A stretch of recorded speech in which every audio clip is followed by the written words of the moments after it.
कि क्लास 10 के तीसरे चैप्टर का क्या नाम है? दो चर वाले रैखिक समीकरण। तो इस चैप्टर का मतलब क्या होता है, पहले हम इस बात को समझेंगे। देखिए क्या लिखा है, दो चर वाले रैखिक समीकरण के युग्म। दो मतलब तो समझ में आता है, किसकी बात हो रही है? दो की। चर वेरिएबल एक्स या वाई, ठीक है, मतलब दो गो चर होगा। कितना चर होगा? दो चर होगा। और रैखिक मतलब समझ में आता है, रैखिक मतलब समझ में आता है, चर का घात क्या होना चाहिए? वो एक होना चाहिए। चर का घात एक होना चाहिए। समीकरण मतलब बराबर के उस पार कुछ होगा। और युग्म मतलब पेयर अर्थात जोड़ा, मतलब दो चर होगा। हो सकता है एक्स होगा, वाई होगा, जरूरी नहीं यही होगा। चर कुछ भी, ABCD PQ कुछ भी हो सकता है, हो सकता है। दो चर है, चर का घात क्या है? एक है, और बराबर कुछ होगा, तो समीकरण एक होगा क्या? नहीं, युग्म होगा, जोड़ा होगा, जोड़ा में होगा, दूसरा भी होगा। ये हो सकता है, हो सकता है कि नहीं हो सकता है? हो सकता है। देखिए इसका भी घात क्या है? एक है।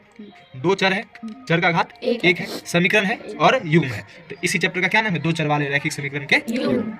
देखिए इसको हमें करना क्या होता है, इसमें हमें एक्स और वाई का वैल्यू ज्ञात करना होता है। एक्स और वाई का वो वैल्यू जो इस दोनों समीकरण को क्या करता हो? संतुष्ट करता हो। मतलब एक्स का कुछ मान रखेंगे, वाई का कुछ मान रखेंगे, तो दोनों को जोड़ने पर 4 पुर जाएगा, और एक्स का मान रखेंगे, वाई का मान रखेंगे, दोनों घटाने पर 2 पुर जाएगा। ठीक, तो सबसे पहले जानते हैं कि इसका व्यापक रूप क्या होता है, मतलब स्टैंडर्ड फॉर्म क्या होता है। दो चर वाले रैखिक समीकरण का व्यापक रूप क्या होता है? बेंच में खिलाइए। स्टैंडर्ड रूप क्या होता है, स्टैंडर्ड फॉर्म क्या होता है?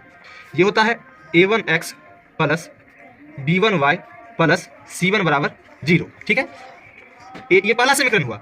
ये a2x plus b2y plus c2 बराबर 0। ये क्या है? इसका व्यापक रूप है। क्या है? वो व्यापक रूप है। तो सबसे पहले हमें जानना होता है कि कोई जो समीकरण होता है ना, देखिए ये पहला समीकरण है, ये दूसरा समीकरण है। तो जो आप क्लास 9 में पढ़ी होइएगा कि दो चर वाला रैखिक समीकरण जो होता है, इसको यदि हम ग्राफ पे प्लॉट करते हैं, एक्स का कुछ मान रखते हैं तो वाई का कुछ मान निकलता है, फिर एक्स का कुछ मान रखते हैं, फिर वाई का कुछ मान निकलता है। ऐसे ग्राफ पे प्लॉट करते हैं तो हमें सरल रेखा प्राप्त होता है क्या? ठीक, तो एगो समीकरण से एगो सरल रेखा मिलेगा, दूगो समीकरण से दूगो सरल रेखा मिलेगा। ठीक, जब दोनों रेखा कटता है ना, तभी हमें हल निकलता है। क्या निकलता है? हल। दो रेखा जब कटता है तो क्या निकलता है? हल।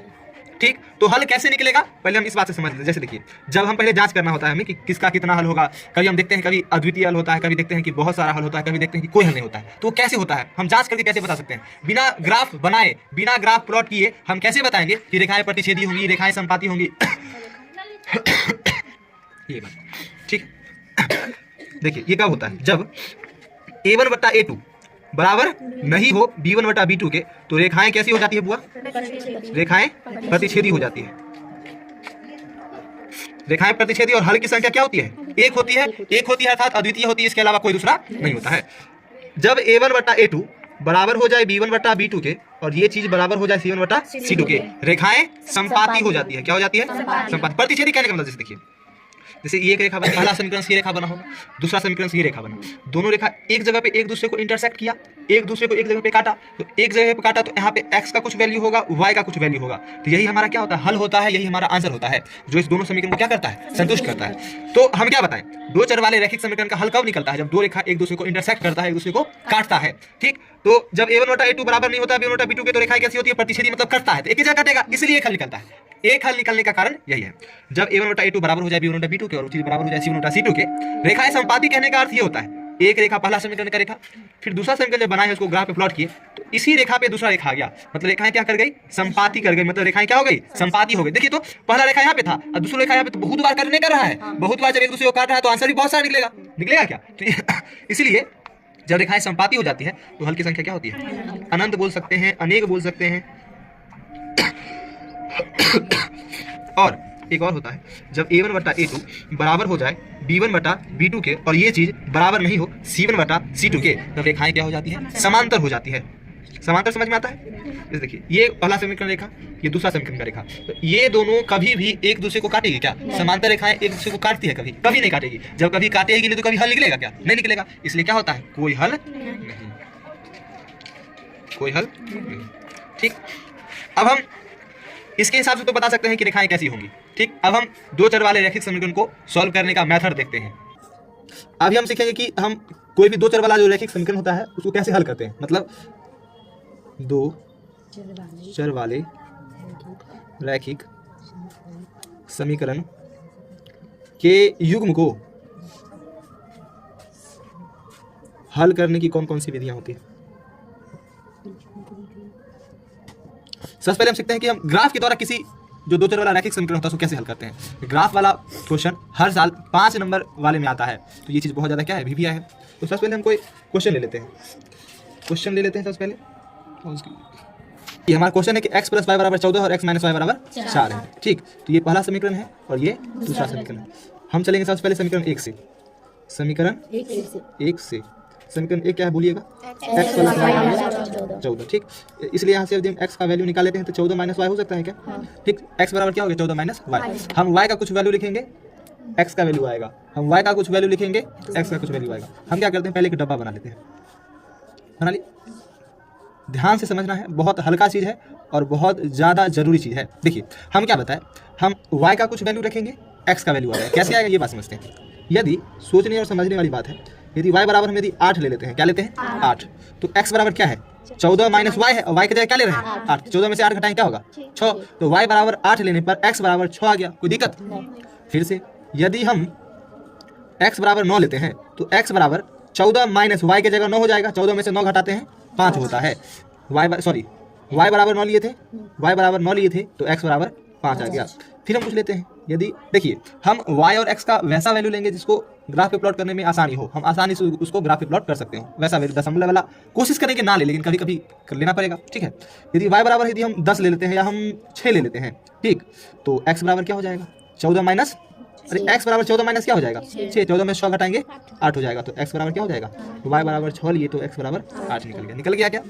ये पहला समीकरण हुआ। अब दूसरा समीकरण, इतना बात समझ में आया? Same to same as it is. दूसरा सवाल को भी वैसे ही बनाना है। दूसरा सवाल नहीं, दूसरा समीकरण। समीकरण 2 से, समीकरण 2 क्या है? x - y = 4। यहाँ से यदि हम x का वैल्यू निकालना चाहें तो y उधर चला जाएगा, माइनस में तो प्लस में। ये लिख सकते हैं। फिर एक डब्बा बनाएंगे, डब्बा बिल्कुल खाली होना चाहिए आपके दिमाग की तरह। आपका दिमाग बिल्कुल खाली है। ठीक, y का कुछ वैल्यू रखेंगे, x का कुछ वैल्यू आएगा। हम y का वैल्यू -4 रखते हैं, -4 रखते हैं। देखिए तब x बराबर क्या हो जाएगा? 4 प्लस y की जगह -4 रखे तो प्लस माइनस माइनस, 4 में से 4 गया, जिसको शून्य भी कहते हैं। x = क्या हो गया? 0। आप बनाएंगे ऐसे सवाल जिसमें आएगा x = 0, तभी तो आप बनेंगे हीरो। देखिए y बराबर क्या आ गया? -4, सॉरी y बराबर 4 लिए तो x बराबर क्या आ गया? 0। y बराबर -5 लेते हैं तो x बराबर 4 प्लस -5 हो जाएगा, प्लस माइनस माइनस, 5 में 4 गया, बड़ा संख्या किसमें? तो y बराबर -5 लेने पर x बराबर क्या आ गया? y बराबर फिर कोई सा वैल्यू लेते हैं। आपको क्या लग रहा है क्या लेना चाहिए? 1 लें, y बराबर 1 लेते हैं तो x बराबर 4 प्लस 1, तो x बराबर क्या निकल जाएगा? 5। तो y बराबर 1 लेने पर x बराबर क्या निकल गया? अब हम इसी दोनों को ग्राफ, जो गिरा हुआ लाइन रहता है वो कौन सा एक्सिस रहता है? x axis. ठीक, और जो सीधा रहता है, खड़ा रहता है, वो कौन सा एक्सिस रहता है? y axis. समझ में आता है? इसके दाईं ओर प्लस वाली संख्या है 1 2 3 4 5, पॉज कर दीजिए तो। और ये रहा y एक्सिस। हम जानते हैं x एक्सिस में दाएं तरफ पॉजिटिव होता है, नेगेटिव होता है, ऊपर पॉजिटिव होता है, नेगेटिव होता है। इसको कहते हैं first quadrant, second quadrant, third quadrant and fourth quadrant. हम अब इस वैल्यू को इस पे पुट करेंगे। देखते हैं x बराबर 6 है और y बराबर 8 है। x बराबर 6 है, y बराबर 8, तो x में 6 यहाँ पे है और y में 8 यहाँ पे है। सीधे जाएंगे सीधे जाएंगे सीधे जाएंगे जाएंगे। देखिए ये रहा, ये x में 6 है, ध्यान से x में 6 है, y में 8 है, तो इस बिंदु का क्या नाम हुआ? 6,8। सही है क्या? अब दूसरा, x में 5 y में 9, x में 5 ये रहा और y में 9 ये रहा। इस बिंदु का क्या नाम है? 8,6। तो देखिए 8 यहाँ पे है और 6 यहाँ पे है, इस बिंदु का नाम हो गया 8,6। हम इस तीनों बिंदुओं को मिला देंगे तो हमें क्या प्राप्त होगा? सरल रेखा मिलेगा। हम बताए थे दो चर वाला जो रैखिक समीकरण होता है उसको यदि हम ग्राफ पे प्लॉट करेंगे तो हमें एक सरल रेखा प्राप्त होगा। सही बात है, मिल गया हमें सरल रेखा, मिल गया है। ये कौन सा समीकरण का सरल रेखा है वो बताइएगा? समीकरण का नाम यहाँ पे हम लिख देंगे x + y = 14। अब हम दूसरे समीकरण का ग्राफ बनाएंगे। दूसरे समीकरण में x बराबर 0 है और y बराबर -4 है। देखिए x बराबर 0 हो तो वो y अक्ष पे लाई करेगा, जब y बराबर 0 हो तो वो x अक्ष पे लाई करेगा। समझे? तो x बराबर 0 है तो कौन से अक्ष पे लाई करेगा? y अक्ष पे। y अक्ष में -4 यहाँ पे है तो इस बिंदु का क्या नाम हुआ? 0,-4। ठीक, अब है x में -1 और y में -5। x में -1 यहाँ है, y में -5 यहाँ पे है, तो इस बिंदु का नाम है -1,-5। कोई दिक्कत? तीसरा बिंदु है 5,1, 5,1, x में 5 और y में 1। ये रहा क्या? x में 5 y में 1। सही है क्या? 5,1। हम इन तीनों बिंदुओं को फिर से एक बार मिला देते हैं। ठीक है, मिला दिए क्या? देखिए कौन सा समीकरण था ये? x - y बराबर, अच्छा देखिए दोनों कटा कहाँ पे है बुआ? देखिए ये 8 के बाद 9 होगा, ठीक, और ये y में क्या है? 5, मतलब x में 9 है और y में क्या है? 5, तो इस बिंदु का क्या नाम होगा? 9,5। तो कटान बिंदु क्या हुआ बुआ? कटान बिंदु 9,5। यहाँ से x का वैल्यू 9 निकल गया और y का वैल्यू 5 निकल गया। यही हमारा क्या हो गया, आंसर हो। देखिए, दो चर वाले रैखिक समीकरण को हल करने की अनेक विधियां होती हैं, ठीक है। तो हम ग्राफीय विधि पढ़ लिए हैं, अब हम पढ़ते हैं विलोपन विधि। कौन सा विधि हुआ?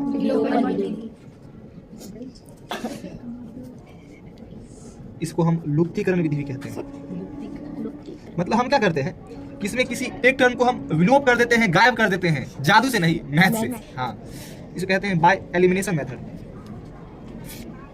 एलिमिनेट कर देते हैं, किसी एक टर्म को हम एलिमिनेट कर देते हैं। जैसे कोई समीकरण लिखा हुआ है 7x - 2y = 8 और दूसरा समीकरण है 3x + 4y = 18। ये समीकरण 1 है, ये समीकरण 2 है। हमें क्या करना है, हमें किसी एक चर के गुणांक को बराबर करना है। किसी एक चर के गुणांक मतलब किसी एक चर को गायब कर देना है, ठीक। उसके लिए क्या करेंगे कि हम x का कोफिशिएंट या y का कोफिशिएंट दोनों को क्या कर देंगे, समीकरण 1 में भी और समीकरण 2 में भी दोनों को बराबर कर देंगे, तो जोड़ घटा के दोनों को काट सकते हैं। वही काम हम करेंगे। अच्छा इसको बराबर करना आसान होगा या इसको बराबर करना आसान होगा? y वाले को। यदि हम समीकरण 1 में 2 से गुना कर दे और समीकरण 2 में 1 से गुना करें, तो y को 2 से मतलब 2y को 2 से गुना करेंगे 4y हो जाएगा। ये दोनों को जोड़ देंगे तो कट जाएगा। देखिए, होता क्या है कि हम इन दोनों का एलसीएम लेते हैं। जिस चीज को बराबर करना होता है, जिस चर के गुणांक को बराबर करना होता है, हमें उसका एलसीएम लेना है। तो 2 और 4 का एलसीएम क्या होगा? 4 होगा। क्या होगा? 4। तो 2 को 4 पुराने के लिए किसे गुना करना पड़ेगा? इसलिए 2 से गुना किए। 4 को 4 पुराने के लिए किसे गुना करना पड़ेगा? 1 से। यदि हम इसको बराबर करते तो 7 और 3 का एलसीएम क्या होगा? 21। तो 7 को 21 पुराने के लिए किसे गुना करेंगे? 3 को 21 पुराने के लिए किसे गुना करेंगे? लेकिन हम y वाले गुणांक को बराबर कर रहे हैं, अब गुना कर देते हैं। 7x को 2 से करेंगे 14x हो जाएगा क्या? -2 दूनी 4, y का y 8 दूनी 16, 3 एकम 3, 3x plus as it is उतर जाएगा। और किसी चीज को 1 से गुना करते हैं कोई फर्क पड़ता है? अब देखेंगे कि देखिए, सीधा बात समझना है। यदि विपरीत चिन्ह रहे तो जोड़ना है और समान चिन्ह रहे तो घटाना है। तो विपरीत चिन्ह दिख रहा है क्या? हम क्या करेंगे, जोड़ने पर 14 में 3 जोड़ते हैं, पता है आपको कितना होता है? 17x होता है। और ये देखिए -4y + 4y जोड़ेंगे तो कट जाएगा। और 16 18 कितना होता है? 34। अरे 8 6 14 हासिल 1 1 1 2 1 3। इसलिए यहाँ से हम x का वैल्यू निकालना चाहे तो गुना में उधर जाएगा तो 17 दूनी x का वैल्यू क्या निकलेगा? अब क्या करेंगे, x के मान को समीकरण 1 या समीकरण 2 में बैठा देंगे। x के मान को आपका क्या मान कहाँ बैठाया जाए? समीकरण 1 में रखने पर। किसमें आ जाइए? रखने पर। समीकरण 1 क्या है बुआ? 7x - 2y = 8। समीकरण 1 यही ना है। x का वैल्यू क्या आया है? x की जगह क्या बैठा देंगे? 2 - 2y = किसके? 8 के। अब देखिए 7 दूनी 14 माइनस बराबर 8। अब देखिए 14 को यदि बराबर को उस पर ले जाएंगे तो -2y = 8 - 14 हो जाएगा क्या? हो जाएगा। अब देखिए -2y 8 में से 14 घटाएंगे तो 14 में से 8 गया तो 6 बड़ा संख्या माइनस कैंसिल हो गया, इसलिए y = 6/2। तो 3 बार में कट गया तो y का वैल्यू क्या आ गया? 3 आ गया क्या? तो x का वैल्यू आया हमारा 2 और y का वैल्यू आया 3। ये दोनों हमारे क्या होंगे? प्रतिस्थापन विधि। प्रतिस्थापन विधि हल करने की विधियां अनेक है। आंसर 1 में जो आएगा 5 से बनाएंगे 6 से बनाएंगे, आंसर वही आएगा। वही तरीका बदल सकता है लेकिन आंसर नहीं। अपन विधि, इसको सब्स्टिट्यूशन मेथड कहते हैं। Substitution method.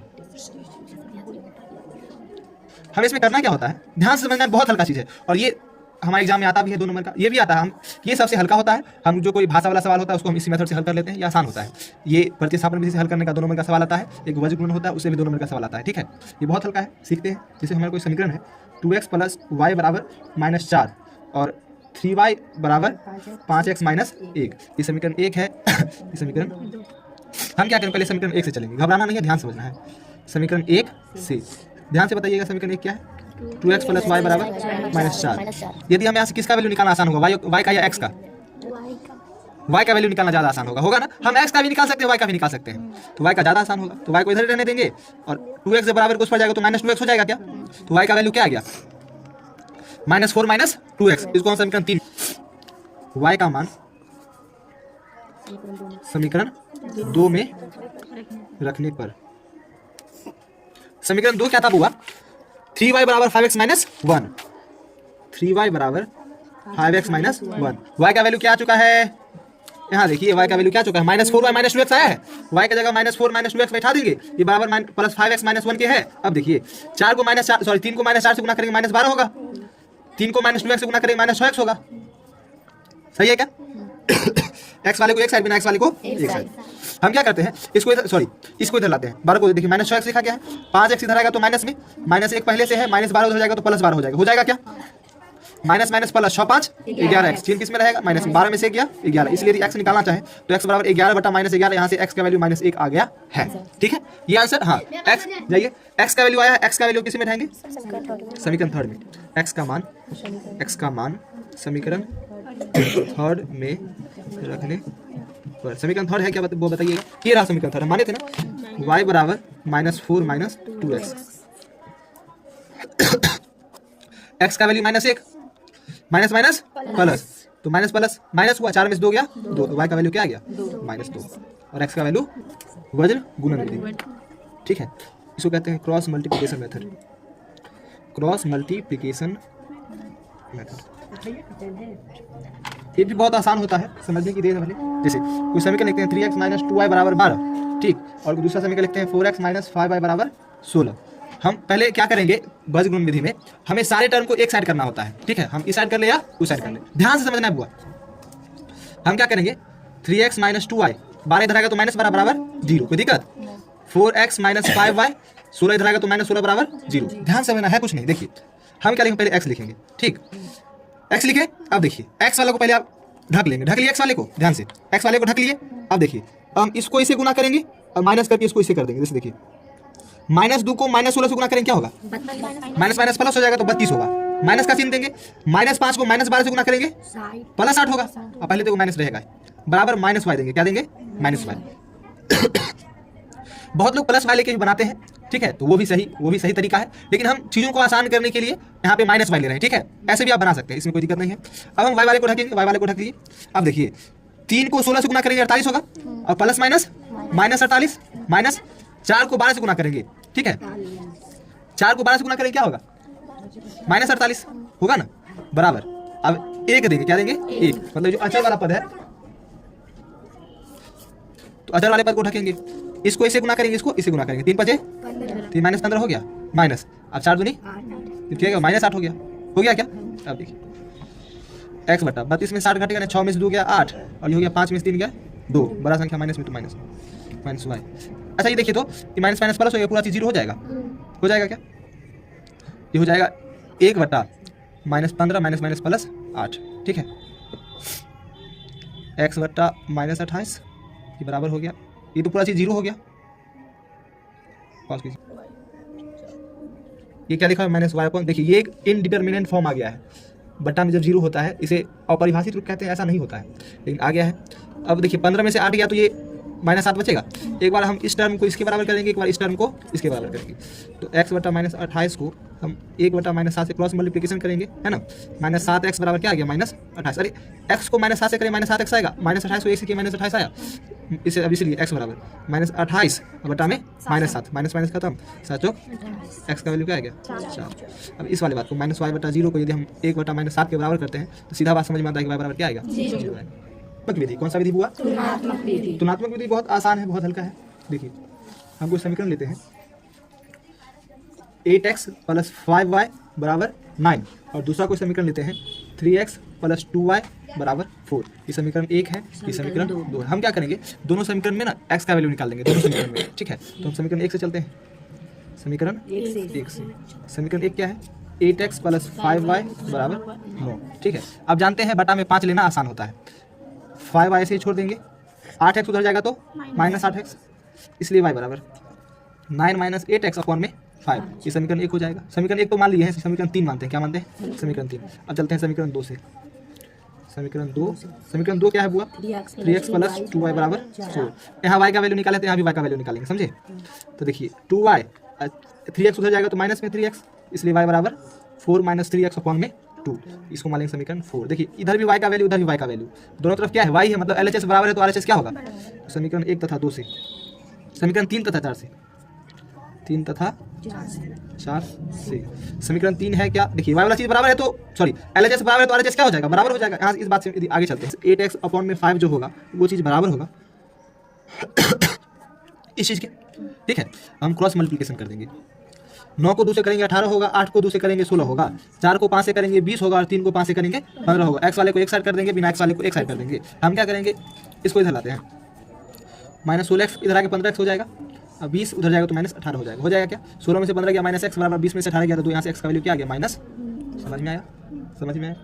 x का वैल्यू आप क्या कर सकते हैं, x का मान उसमें बैठा सकते हैं, या फिर आप x का मतलब इसमें y का मान निकालें ना, आप फिर x का मान निकालिए, दोनों टर्म को बराबर कीजिए, तो फिर y का मान निकल जाएगा। जैसे यहाँ पे अब देखिए समीकरण 2 से चले थे ना, जैसे समीकरण 1 से चले, यहाँ y का वैल्यू निकाले ना, आप यहाँ x का वैल्यू निकालिएगा, यहाँ भी x का वैल्यू निकालिएगा, जो दोनों समीकरण आएगा दोनों को बराबर कीजिएगा तो y का वैल्यू निकल जाएगा। ठीक है, ऐसे आप ऐसे बना सकते हैं। वैसे हम क्या करते हैं, x का वैल्यू किसी समीकरण में बैठा देते हैं, x का मान समीकरण 2 में रखने पर समीकरण 2 है क्या, 3x + 2y बराबर में 4, x का वैल्यू -2 आया है, x की जगह -2 बैठाएंगे, बराबर +2y = में 4 है। ये -6 हो सकता है, ये 2y बराबर 4 हो जाएगा, 2y बराबर 4 + 6 हो जाएगा, यहाँ से y का वैल्यू 5 हो सकता है। क्या हो सकता है, चलिए हमारा क्या हो, ये ना उसकी तरीके से है, क्या बोलते हैं, विलोपन विधि से। उसमें हम क्या करते थे, चर का कोफिशिएंट बराबर करते थे ना, और 2u - 3 भी बराबर क्या है 4 है। ठीक, हम क्या बात बताए बुआ, हम विलोपन विधि में x मतलब जो चर होता था उसके कोफिशिएंट को बराबर करते थे। चर मतलब x, y, a, b, c, d कुछ भी हो सकता है, इसमें हम अचर को बराबर करेंगे। किसको बराबर करेंगे, अचर को। तो 5 और 4 को बराबर करना है, तो 5 और 4 कहाँ पे बराबर होंगे, 20 पे बराबर होंगे ना, अरे 5 और 4 का एलसीएम 20 होता है, तो ये समीकरण 1 है, ये समीकरण 2 है, तो समीकरण 1 को 4 से गुना करेंगे और इसको 5 और 4 का एलसीएम 20 होगा, 5 को 20 पुराने के लिए 4 से गुना करना पड़ेगा और 4 को 20 पुराने के लिए 5 से गुना करना पड़ेगा।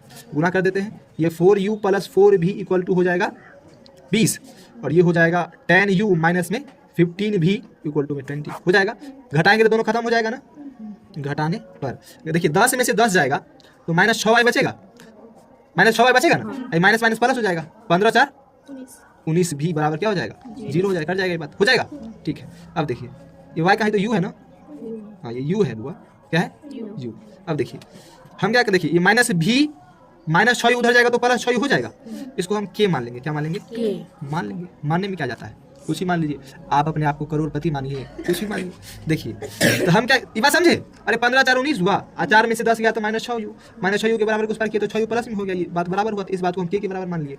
तो 19 भी जब k के बराबर है तो यहाँ से v का मान किसके बराबर है, k/19 के है।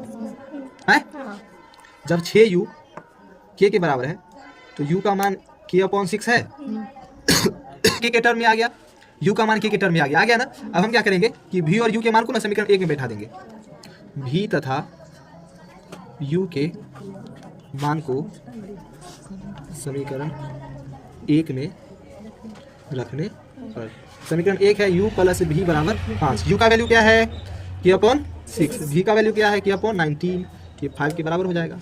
19 और 6 का एलसीएम क्या होगा बताइएगा, नहीं निकलेगा ना, तो 19 6 क्या होता है 114, तो ये सीधा 19 के हो जाएगा, ये सीधा 6 के हो जाएगा ना, समझ में आ रहा है ना बुआ। 19 6 25 के बराबर 100 बटा में 114, ये बराबर है 5 के। ठीक है, देखिए सीधा बात समझना है, काट दिया जाए या क्रॉस मल्टीप्लिकेशन किया जाए, अच्छा कर लेते हैं। अरे आसान, देखो बचे 25 में कुछ ना एक बचा ना, अब देखो 114 को 100 गुना करेंगे 114 होगा ना, ये 5 के, तो 5 के बराबर क्या हो गया, इसलिए यहाँ से के बराबर क्या निकल गया 114 बटा 5। u बराबर क्या माने थे k/6, k का वैल्यू 114, ये 6। ठीक है, कटेगा क्या, नहीं कटेगा, कट जाएगा। देखिए 6 कम 6, ठीक, 11 में 6 गया 5, 5 4 मतलब ये 9 बार में कट गया, तो u का मान क्या आ गया 19 बटा 5, समझे।